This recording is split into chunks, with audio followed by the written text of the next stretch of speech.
Çfarë duhet të dini për përdorimin e rënjes së luleradhiqes? Shumë njerëz i konsiderojnë luleradhiqet si barra të këqija që rriten në lëndina dhe kopshte. Por në fakt, luleradhiqet janë të mbushura me vitamina dhe minerale. Ato mund të veprojnë si një ilaç bimor me përdorime të ndryshme shëndetësore. Bima e luleradhiqes përmirëson funksionin e tretjes, të mëlçisë dhe veshkave.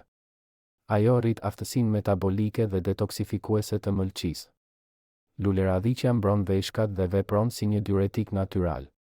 Disa njerëz preferojnë ta konsumojnë si çaj për të larguar toksinat nga trupi. Ekstraktet e luleradhiqes kanë histori të gjatë përdorimi në mjekësinë tradicionale. Në mjekësinë tradicionale kineze, luleradhiqja përdorej për probleme stomaku dhe apandesit. Një filxhan me luleradhiqe përmban shumë përqindje të rekomandimeve ditore për vitaminat kryesore.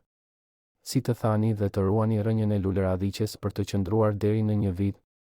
A ka ndonjë rrezik nga përdorimi i luleradhiqes? Ajo gjithashtu mund të ndërveprojë negativisht me diuretikët dhe medikamentet të tjera.